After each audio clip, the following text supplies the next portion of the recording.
First important article Indian express का सी राजा मोहन के द्वारा लिखा गया है। आर्टिकल है पाकिस्तान की फॉरेन पॉलिसी से एक इम्पोर्टेंट लेसन हम सीख सकते हैं। इंटरनेशनल रिलेशंस में दोस्त कैसे बनाए जाए, दोस्तों को कैसे जीता जाए। देखो सीधा सीधा क्वेश्चन तो नहीं आएगा इस आर्टिकल पर, लेकिन फोल्डर मटेरियल के तौर पर इस आर्टिकल के जो पॉइंट्स हैं वो इधर उधर इस्तेमाल हो जाएंगे, पोस्ट इंडिपेंडेंस इंडिया में भी और आईआर में भी। है क्या आर्टिकल? देखो जब इंडिया और पाकिस्तान का बंटवारा हुआ ना, तो हमारे देश के लीडर्स की सोच ये थी कि बड़ी मुश्किल से तो हम आज़ाद हुए हैं, अब हमें हमारी जो फॉरेन पॉलिसी है उसे इंडिपेंडेंट रखना है।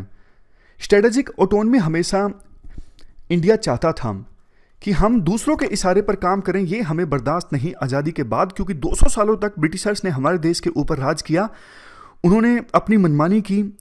लेकिन आज़ादी के बाद इंडिया अपने फॉरेन पॉलिसी संबंधित डिसीजंस खुद लेगा। लेकिन देखो पाकिस्तान के ऐसे कुछ आइडियल्स नहीं थे।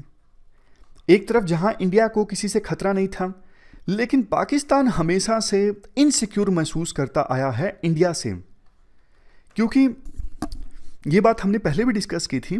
पाकिस्तान हमेशा से आइडेंटिटी क्राइसिस फेस करता आया है। पाकिस्तान की देखो अपनी कोई हिस्ट्री नहीं है, जो इंडिया की हिस्ट्री है वही पाकिस्तान की हिस्ट्री है।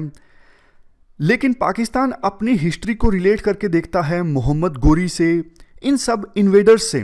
तो पाकिस्तान अपनी हिस्ट्री खुद से बनाता आया है, क्रिएट करता आया है, बस अपनी सेल्फ रिस्पेक्ट को मेंटेन करने के लिए।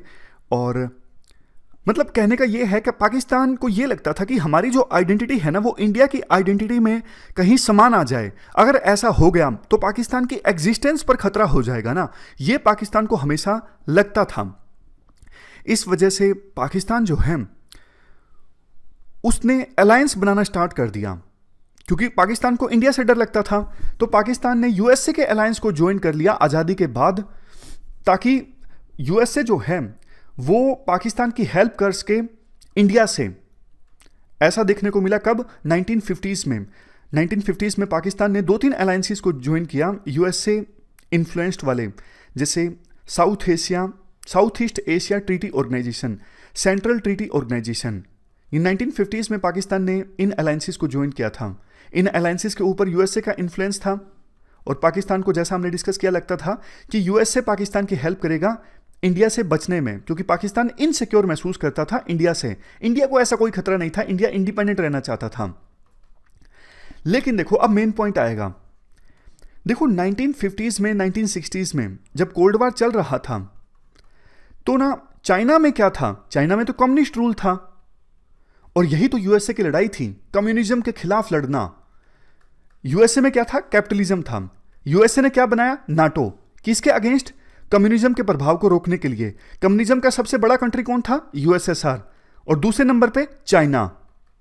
अब कायदे से देखो पाकिस्तान की चाइना से बननी नहीं चाहिए थी। क्यों?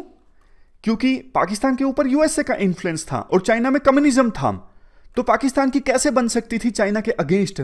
लेकिन इस आर्टिकल का शीर्षक ही ये है, टाइटल ये है कि पाकिस्तान से कैसे सीखा जाए दोस्तों को जीतना। पाकिस्तान ने चाइना के साथ अच्छे रिलेशंस इस्टेब्लिश कर लिए, क्योंकि चाइना को एक बात ये समझ में आ गई थी कि पाकिस्तान का ना आइडियोलॉजी से कोई लेना देना नहीं है। पाकिस्तान का सिर्फ एक ही खतरा है, पाकिस्तान का सिर्फ एक ही लक्ष्य है, इंडिया से बचना, इंडिया को काउंटर करना। सिर्फ यही पाकिस्तान का लक्ष्य है, ये चाइना को समझ में आ गया था। इसलिए एक बांडुंग कॉन्फ्रेंस हुई थी 1955 में। शुरुआत में पाकिस्तान के तेवर चाइना के अगेंस्ट काफ़ी कड़े थे, क्योंकि चाइना में कम्युनिज्म था और पाकिस्तान के ऊपर यूएसए का इन्फ्लुएंस था। लेकिन उस समय पाकिस्तान के प्रीमियर मोहम्मद अली बोगरा, इनकी मुलाकात हुई चाइना के प्रेसिडेंट के साथ, जो थे जोऊ इनलई। तो जोऊ इनलई ने समझा दिया पाकिस्तान को, भैया तुम्हारी हम हेल्प करेंगे इंडिया से बचने में, तुम्हें कोई टेंशन लेने की जरूरत नहीं है। तो इसके बाद पाकिस्तान के जो तेवर थे वो चाइना के अगेंस्ट नरम हो गए। उसके बाद तो पाकिस्तान की दोस्ती जो है वो चाइना के साथ बढ़ती गई। ये अपने आप में काफ़ी ज़्यादा कॉन्ट्राडिक्शन थी। एक तरफ पाकिस्तान की दोस्ती यूएसए के साथ भी अच्छी, जो कि कम्युनिज्म के खिलाफ लड़ रहा है। दूसरी तरफ पाकिस्तान की दोस्ती चाइना के साथ भी अच्छी, जो एक कम्युनिस्ट कंट्री है। ये कैसे पॉसिबल हो सकता है? लेकिन पाकिस्तान ने ये पॉसिबल कर दिया। 1962 में सक्सम वैली भी दे दी पाकिस्तान ने चाइना को, और चाइना के साथ दोस्ती इंक्रीज होती गई। सिर्फ इसी लॉजिक पर दुश्मन का दुश्मन दोस्त, क्योंकि इंडिया के रिलेशन चाइना के साथ खराब हो गए थे और पाकिस्तान के रिलेशन तो इंडिया के साथ खराब ही थे, तो ये दोनों देश करीब आ गए इस लॉजिक पे कि हमारा कॉमन दुश्मन जो है वो है इंडिया। इसके बाद क्या हुआ? इसके बाद देखो 1971 में इंडिया का पाकिस्तान के साथ वार हुआ। अब यूएसए पाकिस्तान का दोस्त था, तो पाकिस्तान को उम्मीद थी कि यूएसए हमें बचाने के लिए आएगा। क्या यूएसए आया? नहीं आया। क्यों? क्योंकि इंडिया की यूएसएसआर के साथ फ्रेंडशिप ट्रीटी थी। ये पूरा कंसेप्ट आपको पता है। तो थोड़े समय तक तो पाकिस्तान यूएसए से नाराज हुआ कि आप हमें बचाने के लिए नहीं आए, लेकिन फिर से पाकिस्तान ने यूएसए के साथ रिलेशंस मजबूत करना स्टार्ट कर दिया। उसके बाद चाइना ने ना पाकिस्तान को चोरी छुपे न्यूक्लियर टेक्नोलॉजी दे दी। यूएसए को ये पता था कि चाइना ये टेक्नोलॉजी दे रहा है पाकिस्तान को, लेकिन यूएसए ने ज़्यादा कुछ बोला नहीं। जबकि देखो इंडिया कोशिश कर रहा था अपने आप से न्यूक्लियर वेपन्स बनाने में, तो यूएसए ने इंडिया के खिलाफ काफ़ी सारे सैंक्शंस लगा दिए। आपको वो घटना भी याद होगी कि 1996 में जब न्यूक्लियर वेपन्स का एक्सपेरिमेंट इंडिया कर रहा था, तो यूएसए की खुफिया एजेंसी CIA ने प्रॉपर सबूत रख दिए थे इंडिया के अगेंस्ट कि देखो इंडिया ऐसा कुछ कर रहा है। तभी तो 1999 में इंडिया ने ये न्यूक्लियर एक्सपेरिमेंट बहुत ज़्यादा चोरी छुपे किए थे कि यूएसए को भनक भी नहीं लगनी चाहिए। लेकिन यूएसए ने पाकिस्तान के अगेंस्ट कुछ नहीं बोला। क्यों? इसके पीछे एक कारण है। कारण क्या है मैं आपको बताता हूं। देखो 1979 में यूएसएसआर ने अटैक किया था, अटैक कह लीजिए, इंटरवेंशन कह लीजिए, अफगानिस्तान में यूएसएसआर ने अपनी फोर्सेस भेजी थी। तो यूएसए को पाकिस्तान के साथ की आवश्यकता थी यूएसएसआर का इन्फ्लुएंस अफगानिस्तान में खत्म करने के लिए। तो पाकिस्तान ने यूएसए की मदद के साथ जिहादियों को ट्रेनिंग देनी स्टार्ट की अफगानिस्तान में 1979 में। इसलिए पाकिस्तान और यूएसए की दोस्ती फिर से बढ़ गई। मतलब आप कह सकते हो पाकिस्तान ने फिर से यूएसए जैसे इंपॉर्टेंट देश की दोस्ती हासिल कर ली, ये रीजन देके कि अफगानिस्तान में यूएसएसआर का इन्फ्लुएंस खत्म करने में हम आपकी मदद करेंगे। और पहले क्या किया था 1970s में? तो देखो पाकिस्तान ने यूएसए और चाइना के बीच इवन दोस्ती कायम करने की कोशिश की। यूएसए और चाइना के बीच जो दोस्ती कायम हुई ना 1971 में, उस दोस्ती को कायम करने में पाकिस्तान का एक इंपॉर्टेंट रोल रहा। सोच के देखिए, पाकिस्तान एक छोटा सा देश कैसे दो बड़ी पावर्स के बीच में दोस्ती कायम कर दी, दोस्ती इस्टेब्लिश कर दी पाकिस्तान ने। उसके बाद क्या हुआ? उसके बाद देखो 2001 में फिर से यूएसए को पाकिस्तान की आवश्यकता पड़ी। क्यों? क्योंकि अफगानिस्तान में इंटरवेंशन किया यूएसए ने, और अफगानिस्तान को फिजिकल एक्सेस करने में या फिर सप्लाईज भेजने में या फिर इंटेलिजेंस हासिल करने में यूएसए को पाकिस्तान की आवश्यकता थी। और काफ़ी सालों तक यूएसए ने पाकिस्तान को मदद भी दी, बिलियन ऑफ डॉलर्स की मदद दी गई यूएसए के द्वारा पाकिस्तान को, सिर्फ इसीलिए कि अफगानिस्तान में पाकिस्तान यूएसए की मदद करेगा। लेकिन पाकिस्तान ने धोखा दिया यूएसए को। पाकिस्तान तालिबान के मिलिटेंट्स को शह देता रहा, इवन ट्रेनिंग भी देता रहा। मतलब एक प्रकार से पाकिस्तान ने यूएसए के पीठ में छुरा घोंपा। लेकिन फिर भी यूएसए को पाकिस्तान की आवश्यकता थी अभी हाल फिलहाल में। क्यों? क्योंकि देखो यूएसए जब अफगानिस्तान को छोड़ के जा रहा था, तो फिर यूएसए ने पाकिस्तान को बोला कि भैया आप तालिबान से हमारी बात करवा दीजिए, तालिबान के साथ किसी प्रकार का एग्रीमेंट साइन करवा लीजिए। तो फिर पाकिस्तान ने मदद की यूएसए की। लेकिन देखो पाकिस्तान को अभी खतरा ये है, जब यूएसए अफगानिस्तान को छोड़ के चला जाएगा, तो फिर यूएसए के साथ हमारी दोस्ती कमजोर पड़ जाएगी। समझ गए? ये पाकिस्तान को डर लगता है। इसी वजह से पाकिस्तान ने अपने एनवॉयज भेजे यूएसए में, ताकि यूएसए के साथ मजबूत रिश्ते बनाए रखे जाएं। पाकिस्तान को खतरा इस बात से भी है कि इंडो पैसिफिक रीजन में यूएसए चाइना को काउंटर करना चाहता है, इसलिए इंडिया की इंपॉर्टेंस यूएसए के लिए काफ़ी बड़ी है। हालांकि देखो पाकिस्तान का खुद का इंडो पैसिफिक रीजन में कोई इंटरेस्ट नहीं है, क्योंकि इंडो पैसिफिक रीजन की जो स्ट्रेटजी है यूएसए की, वो चाइना को कंटेन करने के लिए है ना। और चाइना तो पाकिस्तान का आपको पता है घनिष्ठ मित्र है, लेकिन पाकिस्तान को ये लगता है कि इंडिया की इंपॉर्टेंस ना बढ़े यूएसए के लिए ज़्यादा। इसलिए पाकिस्तान अभी लगातार कोशिश कर रहा है कि यूएसए के साथ अच्छे रिलेशंस मेंटेन किए जाएं। अगर यूएसए अफगानिस्तान को छोड़ के चला जाता है तब भी। देखो, राइटर कहते हैं आमतौर पर ना इंडिया में पाकिस्तान को क्लाइंट स्टेट समझ के इग्नोर कर दिया जाता है कि पाकिस्तान तो सिर्फ मदद लेता रहता है यूएसए से, चाइना से, और ग्लोबल पॉलिटिक्स में पाकिस्तान मेजर पावर्स के बीच इक्वेशन शेप नहीं कर सकता। लेकिन ऐसा है नहीं। हमने इतिहास को समझा कि ऐसे कोल्ड वार के दौरान चाइना और यूएसए के बीच नज़दीकियाँ इंक्रीज करने में पाकिस्तान का रोल रहा था। तो पाकिस्तान इस प्रकार का रोल आगे भी प्ले कर सकता है। इंडिया को संभल के चलने की आवश्यकता है, पाकिस्तान के मूव्स को ध्यान से देखने की आवश्यकता है। लेकिन देखो, अभी सिचुएशन में थोड़ा बदलाव आया है। 3 कंस्ट्रेंट्स का सामना पाकिस्तान अभी कर रहा है। पहला कंस्ट्रेंट तो ये है, आज के समय में पाकिस्तान की इकोनॉमिक सिचुएशन बहुत ज़्यादा ख़राब है। पाकिस्तान की जो जीडीपी है आज के समय में वो इंडिया से 10 गुना छोटी है। पर कैपिटा इनकम जो है पाकिस्तान की वो बांग्लादेश से ऑलमोस्ट आधी है। तो इकोनॉमिक सिचुएशन पाकिस्तान की आज के समय में काफ़ी ख़राब है। इस वजह से पाकिस्तान की इंपॉर्टेंस दूसरे देशों के लिए कम है। दूसरा, पाकिस्तान का देखो एक ऑब्सेशन है कि कश्मीर को इंडिया से अलग करना है। मतलब पूरा पाकिस्तान ना तबाह हो गया, इवन बांग्लादेश एक नया देश बन गया सिर्फ इसी चक्कर में कि पाकिस्तान कश्मीर को इंडिया से अलग करना चाहता है। इतना पाकिस्तान खर्च कर देता है अपनी मिलिट्री पर कि डेवलपमेंट के लिए, इकोनॉमिक सिचुएशन इंप्रूव करने के लिए पाकिस्तान के पास फंड्स बचते ही नहीं। मतलब अगर ये स्टेटमेंट देना तो ये सच में एग्जेजरेशन नहीं होगा, अतिशयोक्ति नहीं होगी कि पूरा पाकिस्तान जो एक डेवलप कंट्री बन सकता था, सिर्फ इस वजह से आज ऐसी सिचुएशन में है कि उसका एक ऑब्सेशन है कि वो कश्मीर को इंडिया से अलग करना चाहता है। तो ये जो ऑब्सेशन है ना, पाकिस्तान को फोकस नहीं करने देता इकोनॉमिक्स पर। ये कमी है, पाकिस्तान के एलीट भी जानते हैं। इसी वजह से पाकिस्तान के आर्मी चीफ ने एक स्टेटमेंट दी थी कि जियो पॉलिटिक्स के बजाय अभी जियो इकोनॉमिक्स पे ध्यान देने की आवश्यकता है और नेबर्स के साथ हम परमानेंट वार की सिचुएशन में है, नेबर्स के साथ पीस इस्टेब्लिश करने की आवश्यकता है। तीसरा इशू देखो पाकिस्तान के लिए बहुत गंभीर है। पाकिस्तान ना पहले एक्सट्रीमिज्म, मतलब जो एक्सट्रीम इस्लामिक आइडियोलॉजी वाले लोग हैं ना, उनको पाकिस्तान की सरकार खुद सपोर्ट करती थी। लेकिन आज यही एक्सट्रीम रेडिकल इस्लामिक आइडियोलॉजी वाले जो ग्रुप्स हैं ना, पाकिस्तान के लिए बर्डन बन गए हैं। जैसे देखो, कुछ दिनों पहले फ्रांस के राष्ट्रपति ने इस्लाम के बारे में कोई बात बोली थी।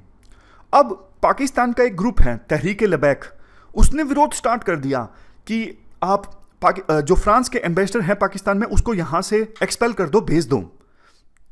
तो देखो, लगातार इतने प्रोटेस्ट होते रहे, सड़कें जाम कर दी गई। अब ऐसे ऐसे ग्रुप्स अगर पाकिस्तान की फॉरेन पॉलिसी को डिक्टेट करेंगे तो वो देश कैसे आगे बढ़ेगा, आप बताओ। तो कहने का मतलब ये है कि पाकिस्तान जो एक बड़ा मुस्लिम पावर बनना चाहता है, हमेशा से पाकिस्तान की ये ख्वाब रहे हैं।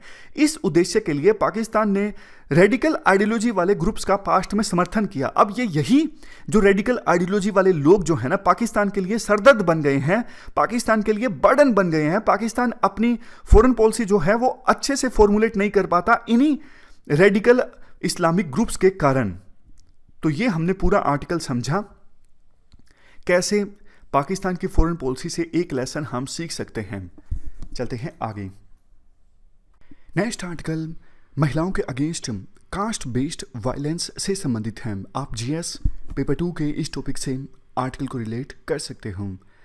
ये एस्पेक्ट्स हम कवर करेंगे इस आर्टिकल के डिस्कशन में। देखो, इस आर्टिकल में एक कंसेप्ट इन्वॉल्व है, इंटरसेक्शनैलिटी। पहले इस कंसेप्ट के बारे में थोड़ी सी बेसिक्स हम डिस्कस कर लेते हैं ताकि आर्टिकल को समझना ज़्यादा आसान हो। एक चीज़ आपको पता होगा, वर्ल्ड में इंडिविजुअल की अलग अलग आइडेंटिटीज़ के आधार पर उसके साथ डिस्क्रिमिनेशन होता है, यानी भेदभाव होता है। जैसे एग्जाम्पल के तौर पर ज्यूज़ के साथ काफ़ी डिस्क्रिमिनेशन हुआ था जर्मनी और दूसरे कंट्रीज़ में सेकेंड वर्ल्ड वार और उससे पहले। आरोप ये भी लगता है आज के समय में इजराइल में मुस्लिम्स के साथ डिस्क्रिमिनेशन होता है। मतलब कंसेप्ट समझने की कोशिश कीजिएगा।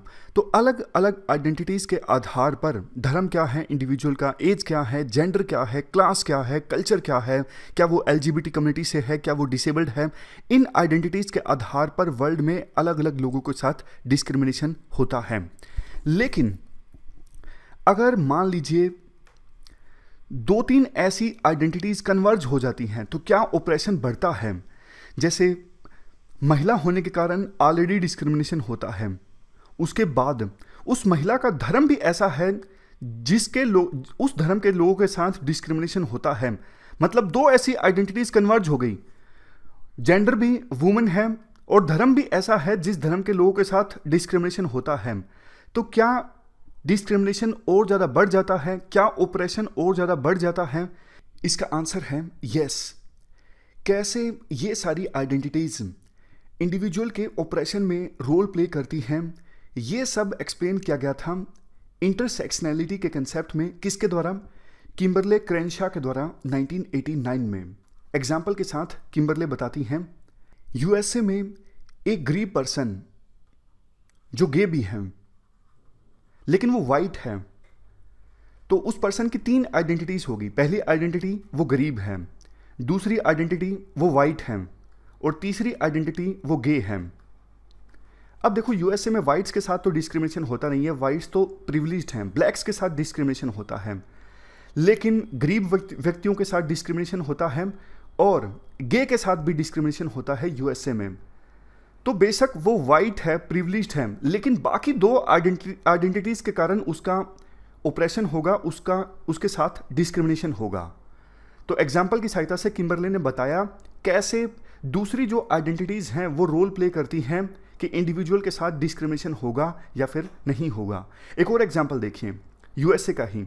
यूएसए में एक ब्लैक वुमन, अब देखो ब्लैक्स के साथ डिस्क्रिमिनेशन होता है यूएसए में और महिलाओं के साथ भी होता है, तो दोनों आइडेंटिटीज़ कहती हैं कि ऑपरेशन ज़्यादा होगा। लेकिन वो ब्लैक वुमन जो है वो हाईली एजुकेटेड है, यंग है और एबल बॉडीड है, तो तीसरी जो आइडेंटिटी है ना वो डिस्क्रिमिनेशन होने नहीं देगी। हाईली एजुकेटेड है, इस वजह से उस ब्लैक वुमन के साथ डिस्क्रिमिनेशन नहीं होगा, क्योंकि ये जो आइडेंटिटी है ना हाईली एजुकेटेड, ये ज़्यादा मजबूत है, ये उस ब्लैक वुमन के साथ डिस्क्रिमिनेशन नहीं होने देगी। इसके बाद चलो यूएसए के संदर्भ में तो हमने बात कर ली, अब इंडिया के संदर्भ में बात करते हैं। क्यों हम ये कंसेप्ट डिस्कस कर रहे हैं? देखो काफ़ी बार इंडिया में जब रेप्स होता है तो महिला की आइडेंटिटी होती है कि वो शेड्यूल कास्ट कम्युनिटी से संबंध रखती हैं, तो ये डिबेट फिर से आ जाती है, क्या उस महिला के साथ गलत इसलिए हुआ क्योंकि वो ना सिर्फ महिला थी बल्कि वो एससी कम्युनिटी से थी? अब क्वेश्चन यहाँ पे ये उठ जाता है कि जब देखो किसी एससी कम्युनिटी की महिला के साथ रेप होता है तो उस पर सिर्फ रेप का केस दर्ज होना चाहिए या फिर SC/ST एट्रोसिटीज एक्ट के तहत भी केस दर्ज होना चाहिए? क्या उस महिला के साथ रेप इसलिए हुआ कि वो एससी कम्युनिटी से थी? अगर हाँ, तो फिर एक बड़ा चैलेंज ये है कि इसे कोर्ट में प्रूव कैसे किया जाए, क्योंकि देखो ये तो सिर्फ अपराधी को पता है ना कि उसके मन में क्या था, उसने अपराध क्यों किया है, उसने रेप क्यों किया है। तो इस सिलसिले में देखो एक एक्ट है, प्रिवेंशन ऑफ एट्रोसिटीज एक्ट 1989। ये एक्ट एससी और एसटी कम्युनिटी के लोगों के अगेंस्ट जो एट्रोसिटीज होती हैं उन एट्रोसिटीज को प्रिवेंट करने के लिए आया था। इस एक्ट में एक सेक्शन है, सेक्शन 3(2)(v). ये सेक्शन कहता है, मान लीजिए कोई पर्सन जो एससी और एसटी कम्युनिटी से संबंध नहीं रखता है, एग्जाम्पल लीजिए ए का, ए जो है वो नॉन SC/ST मेंबर है, ए क्राइम करता है बी के अगेंस्ट, बी जो है वो SC या फिर ST कम्युनिटी का मेंबर है, क्राइम ऐसा है जिसमें 10 साल से ज़्यादा की सज़ा हो सकती है। तो ऐसी सिचुएशन में जज जो है ए को उम्र कैद की सज़ा सुना सकता है। क्यों? क्योंकि ए नॉन SC/ST कम्युनिटी का मेंबर है और बी जिस पे क्राइम किया गया है वो SC और ST कम्युनिटी का मेंबर है और 10 साल से ज़्यादा की सज़ा हो सकती है, ऐसा क्राइम है। तो इन सभी परिस्थितियों को देखते हुए जज जो है ए को उम्र कैद और फाइन की सज़ा सुना सकता है। ये है सेक्शन 3(2)(v). इसको अमेंड कर दिया गया था 2015 में। अमेंडमेंट ये की गई थी कि ए को पता होना चाहिए कि बी जो है वो SC/ST कम्युनिटी का मेंबर है। अगर ए को पता है कि वो बी जिसके खिलाफ मैं क्राइम कर रहा हूं वो एससी या फिर एसटी कमेटी का मेंबर है, तब ये प्रोविजन लागू होगा कि जज जो है उसे उम्र कैद की सजा सुना सकता है। ये अमेंडमेंट कब आई थी? 2015 में। अमेंडमेंट क्या है कि पहले वाला जो हमने सेक्शन डिस्कस किया, ऐसी स्थिति में ए को पता होना चाहिए कि बी जो है वो एससी एसटी कम्युनिटी का मेंबर है, तभी 10 साल से ज्यादा वाली सजा के क्राइम में उसे उम्र कैद की सजा सुनाई जा सकती है। इसके बाद देखो बहुत इंपॉर्टेंट बात आएगी, आप ध्यान दीजिएगा। अब कायदे से 2015 में जो ये अमेंडमेंट हुई है उसके अनुसार तो मान लीजिए किसी दलित महिला के अगेंस्ट रेप होता है और अगर आरोपी को पता है कि महिला दलित थी और फिर भी रेप कर दिया, तो दोनों सेक्शंस के तहत केस दर्ज होएगा। रेप वाला सेक्शन भी लगेगा और प्रिवेंशन ऑफ एट्रोसिटीज एक्ट 1989 के तहत भी केस दर्ज होगा। दोनों सेक्शंस लगेंगे अगर आरोपी को पता था कि जिसके अगेंस्ट क्राइम किया जा रहा है वो पर्सन एससी एसटी कमिटी से संबंध रखता है या फिर रखती है।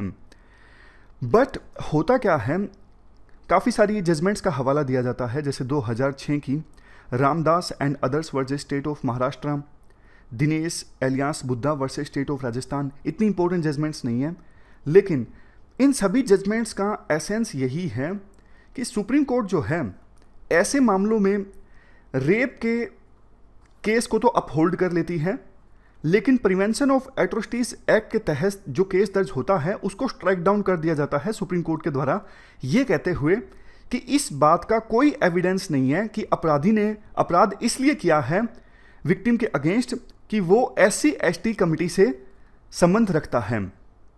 राइटर कहती हैं देखो ये कैसे पता लगेगा कि अपराधी ने क्या सोच के अपराध किया है। प्रिवेंशन ऑफ एट्रोसिटीज एक्ट के तहत केस तो तभी दर्ज हो जाएगा ना जब अपराधी को पता है कि जिसके खिलाफ मैं अपराध करने जा रहा हूं वो एससी एसटी कमिटी का मेंबर है। तो इसलिए सुप्रीम कोर्ट के ये जो जजमेंट्स हैं, ये कहते हुए सुप्रीम कोर्ट ने ये सारे जो जजमेंट्स दिए हैं कि इनफ एविडेंस मौजूद नहीं है कि अपराधी ने अपराध इसलिए किया है कि विक्टिम जो है वो एससी एसटी कमिटी का है। तो राइटर यही कहते हैं एविडेंस लाएंगे कैसे? इतना एविडेंस सफिशिएंट है कि अपराधी को पता था कि सामने वाला किस कमिटी का है, बस इतना एविडेंस सफिशिएंट है। आप और ज्यादा एविडेंस लाने की बात बोल रहे हो, यानी जो कास्ट बेस्ड वायलेंस होता है उसको प्रूव करना फिर तो और ज्यादा मुश्किल हो जाएगा।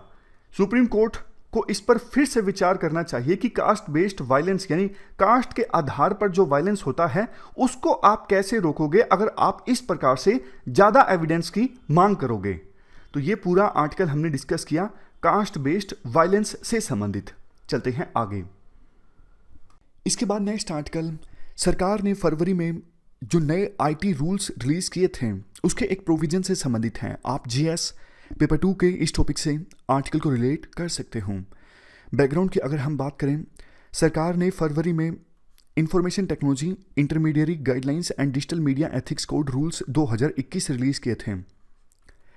इन रूल्स में जो रूल नंबर 4 सेक्शन 2 है, ये कहता है वो सोशल मीडिया प्लेटफॉर्म्स जहां पर यूजर्स की संख्या 50 लाख से ज़्यादा है, वहां पे देखो कोई एक ऐसा मैसेज या फिर पोस्ट वायरल हो जाता है जिससे देश की सोवरेनिटी को खतरा हो, चाइल्ड पोर्नोग्राफी से संबंधित हो, तो फिर इन सोशल मीडिया प्लेटफॉर्म्स को सरकार को बताना होगा कि सबसे पहले इस मैसेज को किसने ओरिजिनेट किया था, यानी ये मैसेज सबसे पहले कहाँ से किस अकाउंट से इमर्ज हुआ था, ताकि सरकार जो है वो उस अपराधी को पकड़ से जिसने सबसे पहले उस मैसेज को सर्कुलेट किया था और उसके खिलाफ कार्रवाई की जा सके।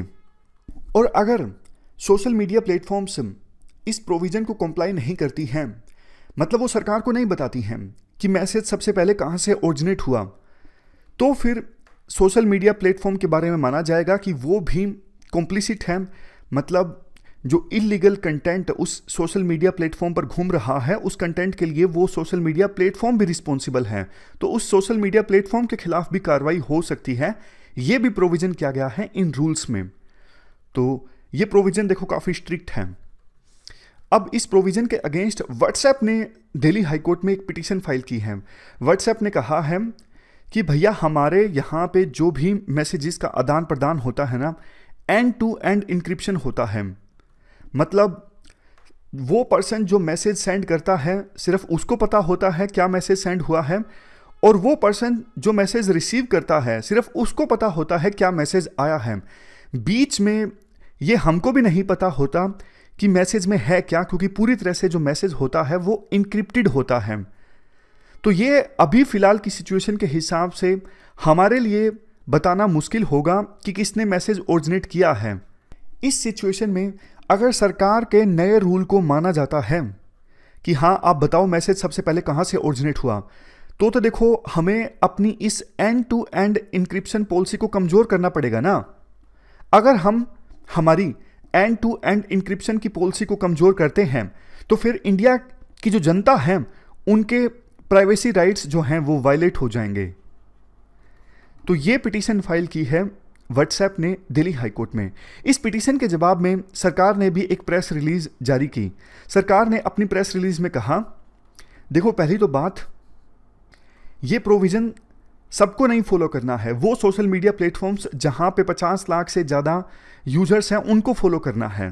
जाहिर तौर पर व्हाट्सएप के तो काफ़ी ज़्यादा यूजर्स हैं, तो व्हाट्सएप इस पॉलिसी के दायरे में आएगा। दूसरा, सरकार ने ये बोला है इनडायरेक्टली कि राइट टू प्राइवेसी जो है वो फंडामेंटल राइट नहीं है, तो इसको वायलेट किया जा सकता है। सरकार ने ये भी कहा, हम सिर्फ सोशल मीडिया प्लेटफॉर्म से सिर्फ उन्हीं मैसेज के ओरिजिनेटर के बारे में पूछेंगे जो देश की सोवरेनिटी के अगेंस्ट हैं, देश को तोड़ने वाले हैं, जो चाइल्ड पोर्नोग्राफी से संबंधित हैं। तो हम इस प्रोविज़न का इस्तेमाल करेंगे रेयरली, लास्ट रिसोर्ट पर, जब कोई और चारा हमारे पास नहीं बचेगा तभी हम सोशल मीडिया प्लेटफॉर्म्स को बोलेंगे कि भैया आप ये बता दीजिए कि मैसेज किसने ओरिजिनेट किया था, ताकि उसके खिलाफ कार्रवाई की जा सके। अब देखो यहां पे 2-3 चीजें निकल के आती हैं। अब राइटर की बारी आती है, राइटर बोलते हैं। पहली तो बात, राइटर का कहना है कि एस पुट्टास्वामी जजमेंट में सुप्रीम कोर्ट ने यह कहा था राइट टू प्राइवेसी को वायलेट तो किया जा सकता है, लेकिन तब जब 3 पैरामीटर्स फुलफिल होते हों। पहला पैरामीटर, राइट टू प्राइवेसी को वायलेट करना बहुत ज़्यादा जरूरी हो। दूसरा, जितना वायलेशन हो रहा है मतलब उतना ही वायलेशन हो रहा है जितना आवश्यकता है, मतलब प्रोपोर्शनेट वायलेशन हो रहा है। ऐसा नहीं कि थोड़े से काम के लिए आपने बहुत ज़्यादा प्राइवेसी वायलेट कर दी हो, ऐसा नहीं होना चाहिए। जितनी आवश्यकता है सिर्फ उतनी ही प्राइवेसी वायलेट हो रही है, ये इंश्योर करना जरूरी है। तीसरी चीज, अगर आप राइट टू प्राइवेसी को वायलेट कर रहे हो तो यह भी ध्यान में रखो कि उस प्रोविजन का मिसयूज ना हो रहा हो। तो इन 3 पैरामीटर्स को ध्यान में रखते हुए राइट टू प्राइवेसी का वायलेट किया जा सकता है, अदरवाइज नहीं। तो अब आप इसी केस को देखिए। सरकार व्हाट्सएप को कहती है कि हमें ओरिजिनेटर के बारे में बताइए जिसने मैसेज को ओरिजिनेट किया है। तो राइटर कहते हैं देखो ये इतना ज़्यादा ज़रूरी नहीं है। हाँ, कई बार क्राइम हो सकता है बहुत ज़्यादा सीरियस हो, लेकिन सरकार दूसरे अल्टरनेटिव्स के बारे में भी पता लगा सकती है, जैसे मेटा डेटा। मेटा डेटा वो डेटा होता है जो दूसरे डेटा के बारे में बताता है। तो इसमें सरकार को थोड़ी ज़्यादा कोशिश करनी पड़ेगी। एजेंसीज मेटा डेटा के बारे में पता लगाती हैं कि मैसेज सबसे पहले कहाँ से ओरिजिनेट हुआ, तो हो सकता है एजेंसी को थोड़ा ज़्यादा समय लग जाए। समझ गए? मतलब सीधा व्हाट्सएप को कहना आप मैसेज के ओरिजिनेटर के बारे में बताइए, ये सरकार के लिए शॉर्टकट है, ये एजेंसीज के लिए शॉर्टकट है। दूसरे अल्टरनेटिव्स की सहायता से भी एजेंसीज पता लगा सकती हैं कि मैसेज सबसे पहले कहाँ से ओरिजिनेट हुआ, लेकिन वो तरीका थोड़ा सा लंबा है। सरकार चाहती नहीं कि थोड़ा एफर्ट लगाए। अब दूसरा पैरामीटर देखिए, प्रोपोर्शनेट। अगर देखो व्हाट्सएप अपनी end to end encryption policy को कमजोर कर देती है तो इसका खामियाजा तो सभी व्हाट्सएप के यूजर्स को भुगतना पड़ेगा। कल को सरकार इसका मिसयूज कर सकती है। वो जर्नलिस्ट जो सरकार के खिलाफ लिख रहे हैं उनके बारे में पता लगाने के लिए सरकार इस प्रोविजन का इस्तेमाल कर सकती है। विसल ब्लोअर, जो विसल ब्लोअर करते हैं, जो इंटरनल डिपार्टमेंट के कामकाज में कुछ गलत हो रहा हो तो विसल ब्लो करते हैं, जनता के सामने, मीडिया के सामने वो गलत चीजें लेके आते हैं। तो विसल ब्लोअर कौन है इसका पता लगाने के लिए सरकार इस प्रोविजन का गलत इस्तेमाल कर सकती है। मतलब सभी जो व्हाट्सएप के यूजर्स हैं वो देखो उनकी प्राइवेसी खतरे में आ जाएगी अगर व्हाट्सएप अपनी end to end encryption policy को कमजोर करती है। तो ये इस प्रोविजन को फॉलो करना, आप इसे प्रोपोर्शनेट नहीं कह सकते। फायदा होगा कि सरकार को किसने मैसेज ओरिजिनेट किया उसके बारे में पता लग जाएगा, लेकिन खामियाजा सभी व्हाट्सएप के यूजर्स को भुगतना पड़ेगा, तो ये प्रोपोर्शनेट नहीं है। तीसरा, क्या इनफ सेफगार्ड होंगे, सरकार इस प्रोविजन का गलत इस्तेमाल ना कर सके? इसका आंसर है नहीं। हालांकि सरकार कह रही है कि हम लास्ट रिसोर्ट के तौर पर इसका इस्तेमाल करेंगे, अदरवाइज नहीं करेंगे, लेकिन देखो ये सारी चीजें तो सरकार सीडिशन एक्ट का इस्तेमाल कब किया जाए तब भी कहती हैं, लेकिन सीडिशन एक्ट का मिसयूज सरकार के द्वारा किया जाता है, सरकार चाहे कोई भी हो। इवन एक और बात आपको बताऊं, स्टेट्स में प्रेसिडेंट रूल लगता है। जब संविधान बनने की डिबेट चल रही थी ना, तब अंबेडकर ने यह कहा था कि स्टेट में प्रेसिडेंट रूल लगाना, ये प्रोविजन तो इसका तो लास्ट रिसोर्ट के तौर पे इस्तेमाल किया जाएगा, रेयरली। लेकिन आपको पता है आज़ाद भारत में कितनी बार प्रेसिडेंट रूल लगा। तो ये सिर्फ बातें होती हैं, सरकार चाहे कोई भी हो, मिसयूज सरकारें पावर को करती हैं।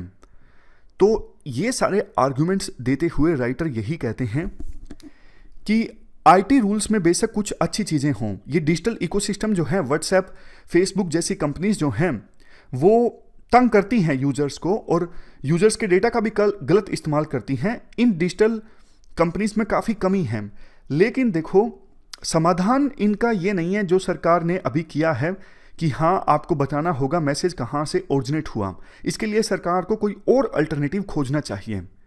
तो ये हमने पूरा इशू डिस्कस किया, प्राइवेसी से संबंधित कह लीजिए या फिर नए आईटी रूल्स आए उनके एक प्रोविजन से संबंधित कह लीजिए।